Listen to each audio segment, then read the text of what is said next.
Hello Jello fans, welcome to our July-August Wine 101. Today we're going to talk about sweet vermouth and vermouth in general. So a slight introduction at the last wine club. I was pretty surprised at how few people really understood the differences between sweet and dry vermouth and when to use them, or even know about the actual product itself or the wine classification. So it is a wine, and it dates back to over 1000 BC, believe it or not. So you know how romanticized I am about wine, and that's one of the main reasons it's been around for so darn long, and generation after generation has been making it. So in the Orient, they made it for medicinal purposes. So they would take and steep or even ferment the grapes with botanicals like chamomile or other things. I won't give away exactly the name of vermouth quite yet this early on, but they would take a bunch of different botanicals and herbs, things like that, and mix it together, and it's almost like a modern day Dr. Pepper without the fizz. So that's how that was invented here in the United States. Dr. Pepper, that's why it's Dr. Pepper, and Coca-Cola was really for medicinal purposes. So, and then around 500 BC, they could date back and they find it being made in Greece. So there, as the typical vermouth was known as a dry vermouth today. So a dry vermouth is a white vermouth, so it's made with white wine. And sweet vermouth is made with red wine.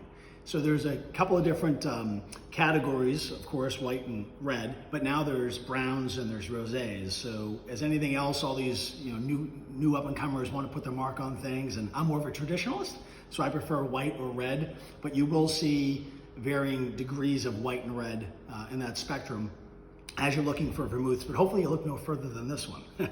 So vermouth, so it gets its name, it's a German name called Vermut. So it's W-E-R-M-U-T, and it sounds like vermouth. So when the French decided to call it vermouth, they just basically said it the way they would say it. So instead of being vermouth, it's vermouth, and vermouth means wormwood in German. So the very first white, or what's called dry vermouths, were made with wormwood. Even today, a white will have some wormwood in it and other botanicals. But back then, up until basically the 17th, 18th century, it was primarily just dry and it was just wormwood. And then in the Piemonte region, up in Turin, Italy, in the 17th century, they put together this concoction and made a sweet vermouth. They decided to add some sugar to it, use some red grapes with the white grapes, add a bunch of botanicals besides wormwood, and lo and behold, you have the new generation and what's really renowned today as sweet vermouth, which is red. So one of the famous ones are martini, and that's basically how I got introduced to it. It was kind of I always had maybe a little dash of this in a Manhattan. You'll have some in a Rob Roy perhaps. An old fashioned will have a little sweet vermouth. And as you know, if you're a James Bond fan, a martini, a dry martini, what makes it dry is the dry vermouth. So if you just have a martini with gin or vodka and no vermouth, it's just chilled vodka or chilled gin. What makes it a martini is the addition of the vermouth. And if you want a perfect Manhattan, the perfect Manhattan is not the best you've ever had. It's just a combination of white and red vermouth in your Manhattan. That's what makes it a perfect Manhattan. Sometimes they add bitters to it as well, but that's a whole nother show.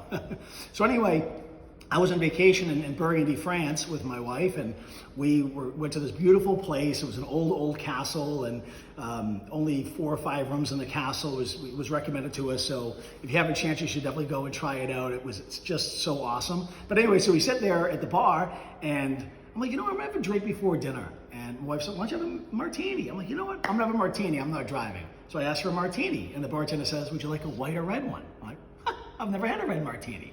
So he brings me out a red martini and Rossi, vermouth, sweet vermouth on the rocks with a twist of orange. I was blown away. I'm like, wow, this is really delicious, and it's wine-based because we were doing a wine tour in Burgundy. Like, wow, this is really, really good.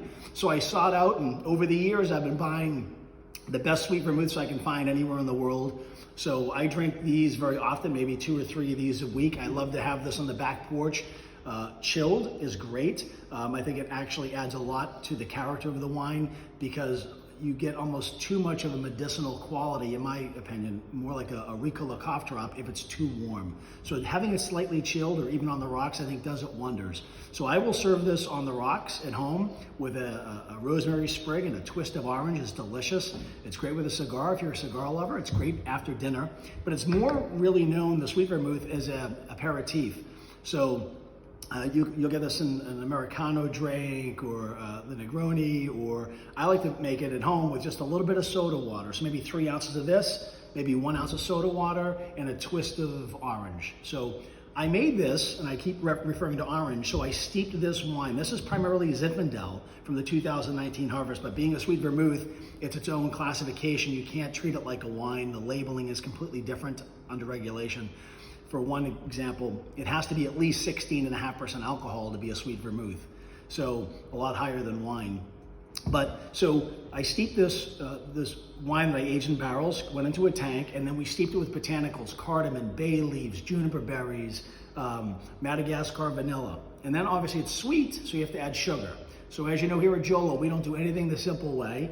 So I caramelized the sugar first. So it added a nutty, toasted nut, caramelly quality to the wine as well, which plays really, really well with that vanilla. And then you have the herbaceousness and then that real bright citrus of the orange peel. So the orange peel, I didn't just throw it in the tank with the wine and the botanicals. I took the orange peel, and because you're fortifying this with brandy to get it to 16.5% alcohol, so it's almost like a baby port that has a beautiful aromatic, which is basically what vermouth is. It's a aromatized and fortified wine, where port is just fortified. You don't add aromatics to it. So this is an aromatized and fortified wine. So instead of me just throwing the orange peel in there, what I did was I took the brandy out of the barrel that I aged here, and I took all the skins of the orange and basically let it macerate in the brandy for 2 weeks. So that brandy is like a solvent, and it's not like it is. It's 190 proof.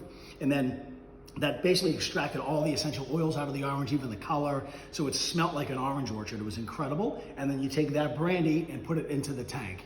And so you have these beautiful plays of orange and vanilla and spice and everything nice. So you can definitely enjoy this like I am here. Just a glass, slightly chilled, is beautiful. This is great if you're going to have, it's great with cheese, believe it or not. So if you're gonna have like a nutty cheese, this would be great. So maybe, I don't know, Manchego would be a great choice with this. Also, it's great for dessert. Anything spicy, apple pie to be great with. A chill, this would be great with pumpkin pie because of the spice. What I like to do with vermouth too, it blows people's mind. You just take a pear and peel it, and then you poach the pear in the vermouth. So you have this beautiful spice, and you can use that as a cup for your ice cream, vanilla ice cream, or maybe rum raisin ice cream right in there. So there's so much you can do with this sweet vermouth. It's, you know, we make wine here at Jolo. I make wine at Jolo to have a spectacular wine with every course. But let's not forget the aperitif, or just the before dinner cocktail or the after dinner cocktail. And let it be wine, because we know wine is fine. Thank you, everyone. See you soon.